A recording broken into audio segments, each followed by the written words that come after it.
You might have grown up in a terrible upbringing. You might have came from a family where everything in your life was just cursed, right? Cursed at the root.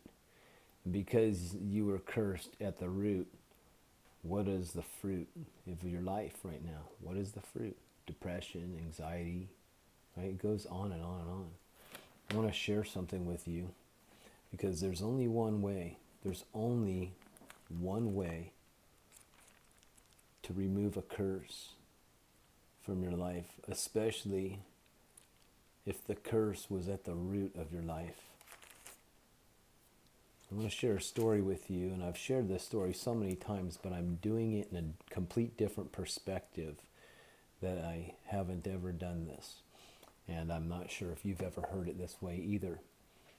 But I'm turning to Matthew. I'm in Matthew chapter 21.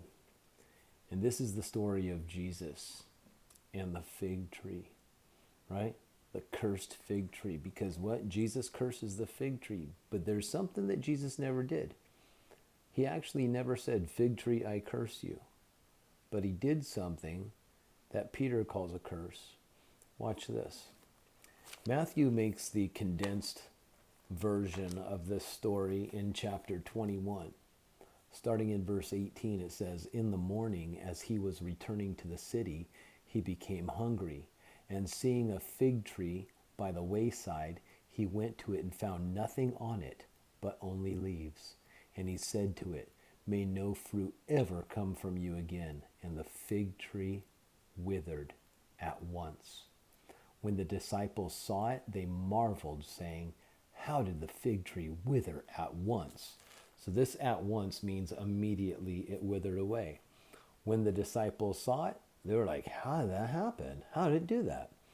Well, that's the condensed version from Matthew. Let's go into Mark's account. Mark expounds upon it a little bit more. Mark chapter 11, starting in verse 12, says, "On the following day, when they came from Bethany, he was hungry. And seeing in the distance a fig tree in leaf, he went to see if he could find anything on it. When he came to it, he found nothing but leaves, for it was not the season for figs. And he said to it, 'May no one ever eat fruit from you again.' And his disciples heard it." Verse 20, "As they passed by in the morning, they saw the fig tree withered away to its roots. And Peter remembered and said to him, 'Rabbi, look, the fig tree that you cursed has withered.'" Peter remembered what? Peter remembered what he heard, because in verse 14, it says, when Jesus said, "May no one eat fruit from you again," to the fig tree, it says his disciples heard it. And then it says Peter remembered. So he remembered what he heard.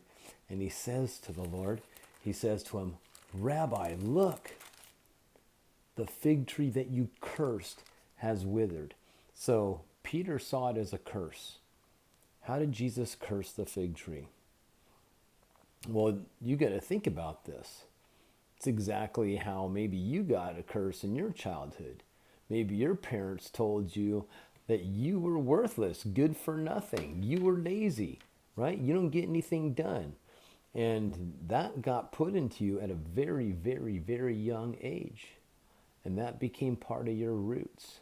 And when it becomes part of your roots, what happens? You dry up, just like that fig tree. It started at the root. And then from the root, it traveled into the branches, into the leaves, and then dried up and died. Why? Because it lost its purpose. Its purpose was to provide fruit.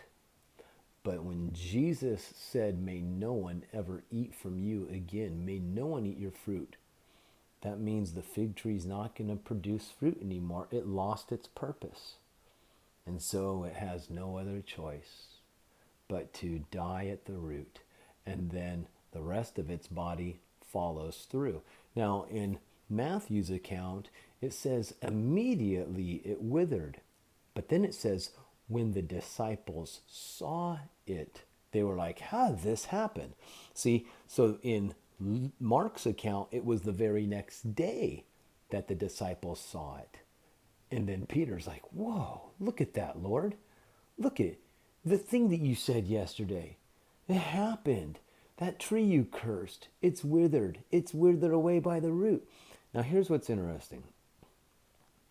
It's kind of like in the Garden of Eden.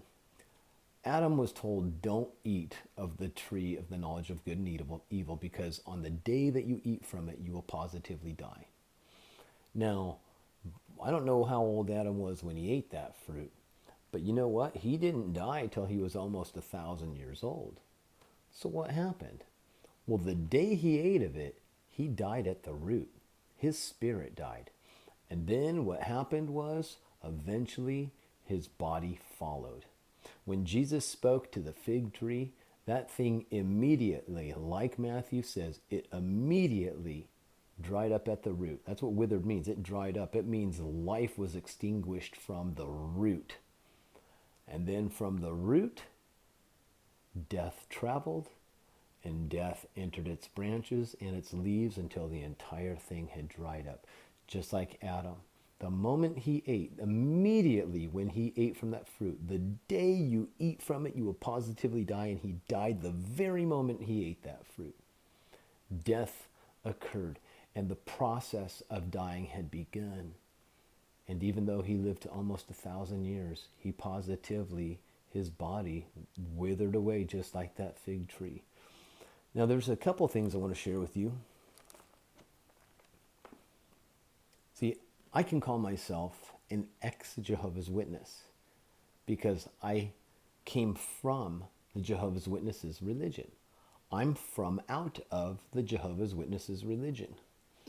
And when it says in verse 20 of Mark 11 that as they passed by in the morning, that's the next day, they saw the fig tree withered away, X-E-X. It's a Greek word, ek or even X. Can be spelled ek, E-K, or E-X, X.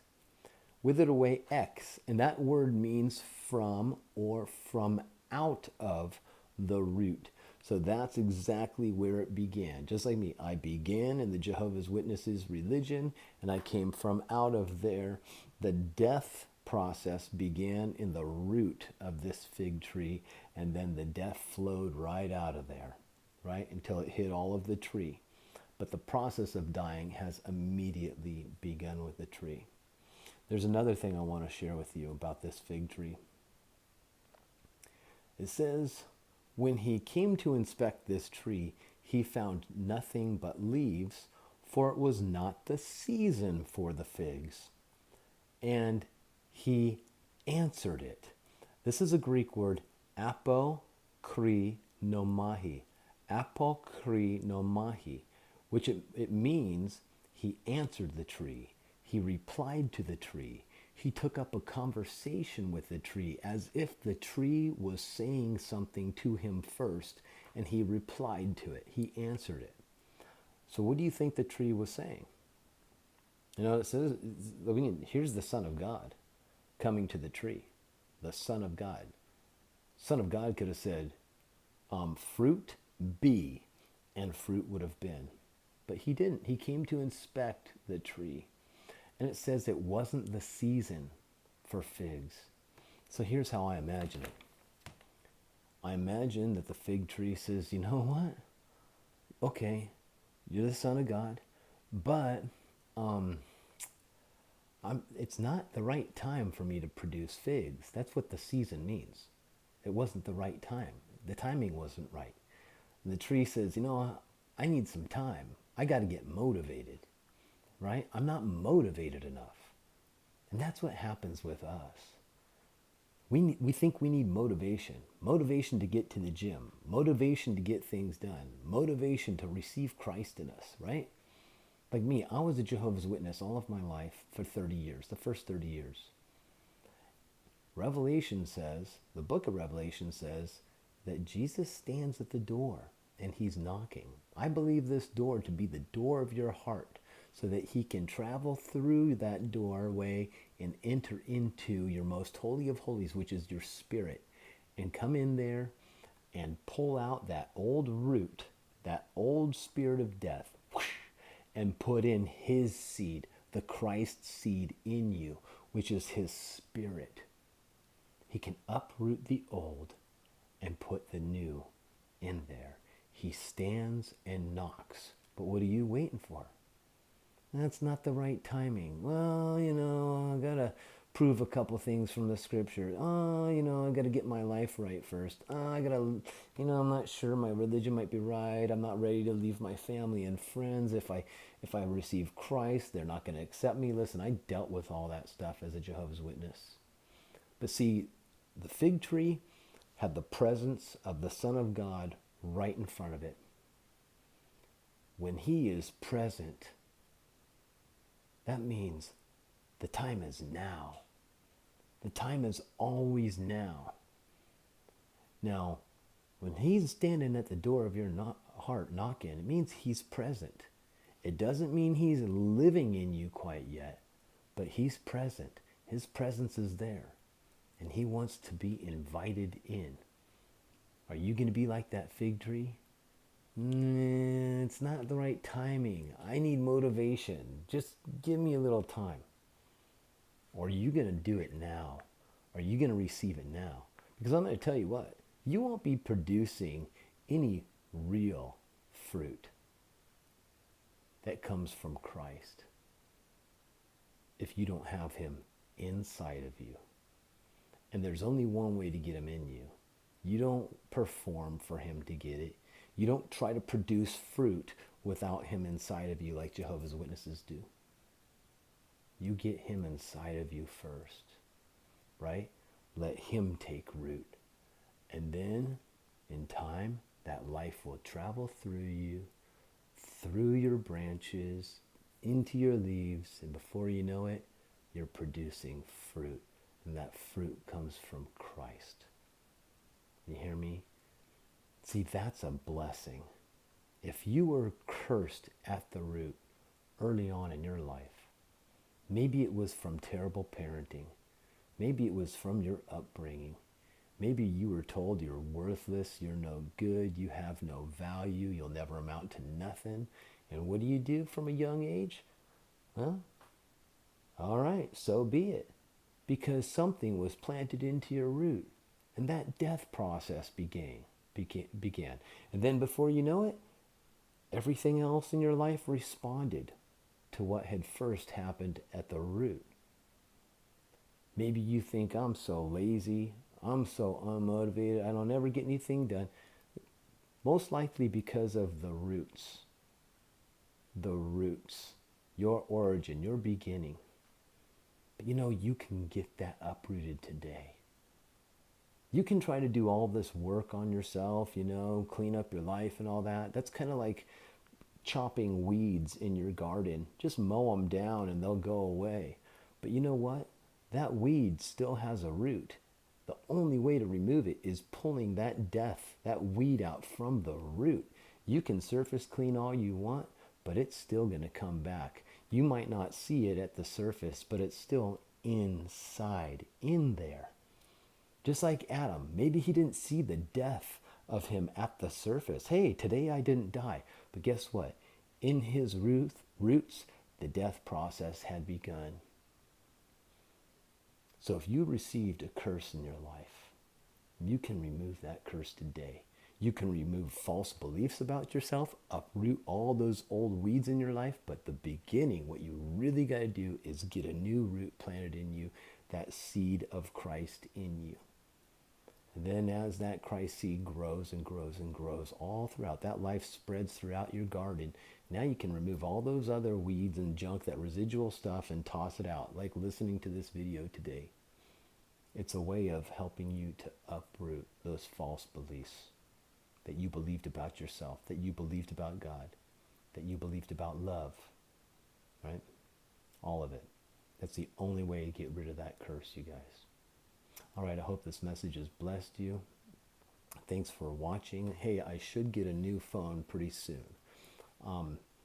yesterday, in fact, one of my viewers had, I went to the phone store because one of my viewers had sent me money to buy a new phone because I can hardly make any videos anymore. I can't make long ones, and this phone's messed up, the sound's messed up. It's, so it's time to get a new one. So a couple days ago, I got a thing from PayPal that somebody sent me money. And new phones are expensive, but this brother sent me enough to get a new phone. And so yesterday, I went and I went to the phone store. I had to order the new phone because they don't have them in stock. So they said latest it should arrive is early October, which is next month. So I want to thank you, Ken. I'll just say that. That's his name, Ken. I won't use the last name. I didn't get permission. Thank you, Ken. I really appreciate it. God bless you, brother. Thanks for watching, you guys. Love you all. I hope this has blessed you. And I'll see you all next time.